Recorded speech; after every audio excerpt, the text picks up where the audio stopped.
Hello and welcome to another episode of Quick How-Tos with Dr. S. Today we're getting back to our Campus Nexus series, and I'm going to show you a little trick on how to get into the Campus Nexus data from your home.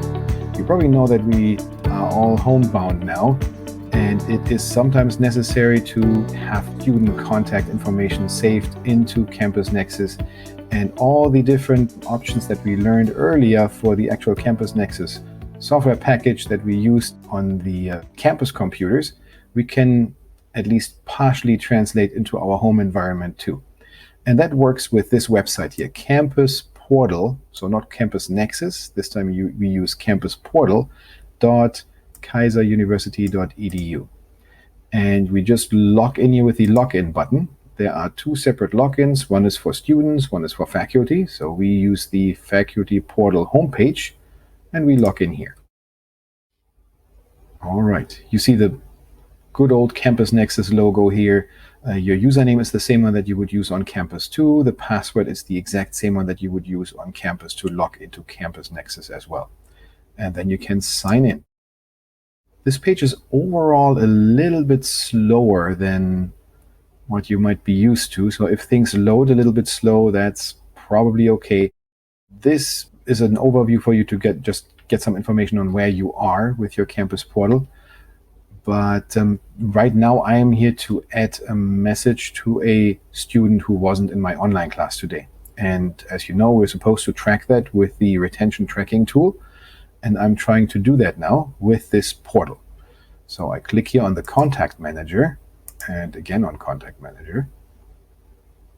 And then we just have to wait for a very, very long time because this tool is fairly slow.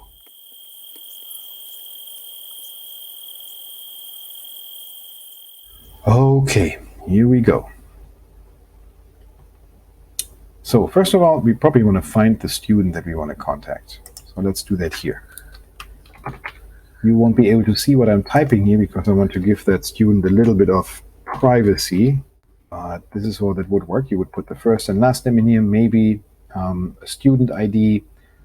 I forgot to select the campus. Do Campus Orlando. That makes the search a little bit faster. And then we just say search. And then I get a bunch of results here at the very bottom. Actually, it's just one. Perfect. That's mine. I'm going to click on it. Okay, we found this student, I guess. And now I'm going to add an activity to the student. So overall, we have here an activity search. So if you want to know if somebody sent the student a text message or added a comment or sent an email through Campus Nexus, you can do that here. But I'm not really interested in searching for existing information right now. I would like to add an activity. I do that with this button here at the bottom if I roll down. Again, the loading time is a little intense, but this is, I guess, how that is. So the student that I'm going to send this message, or that I'm adding this entry to, is listed up here. You can't see it, it's blurred out, but you would see that up here. The person who is going to assign it is obviously me, so you see that here. The activity that I would like to assign is retention tracking down here, but you can also add a comment, you send an email, you can even text the student if you want through this tool here. But I want to do retention tracking. So I'm going to click on that. This form is going to reload.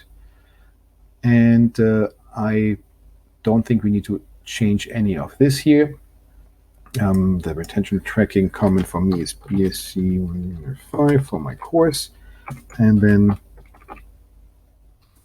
student is absent for the very first time. The date when he was absent or she. From and to is not necessary. The priority can stay the way it is. And I believe we were asked to close everything. So I take the activity status and set it to closed. And the activity result is completed. All right, and now I can add my message here.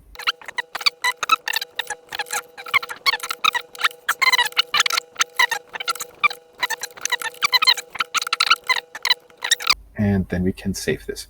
So a little warning, if I click this save button, there will be an error message. But rest assured, your comment will be added to the database. So this is just something is not working right, but our comment still goes through and it's going to be saved. So I'm going to save this now. And obviously I'm going to get this this error message. I knew that already. I just go back from it. It doesn't really matter very much. And to ensure that our comment was really added, I'm going to click here on my students, contact history. And here's a huge list of contact histories for the student that's listed up here. And if I roll down, I can just go to the last page, which would be page 7 in this case, to verify that my absence comment here was added. It's definitely in the system. This is what I just added here. So we are good. The comment was added. All right, I bet there's more to this portal than this one video describes. So I will probably make a second one, maybe even a third one, with other things that might be of interest for us for the future, maybe looking at classes, past, present, future, or our students, maybe mass text messages, emails for beginning classes and so forth. Maybe we can do everything that we did on campus also with this tool.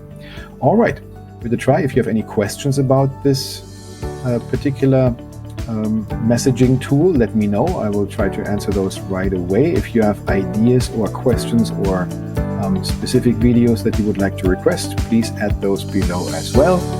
And otherwise, I see you next time. Have a great day.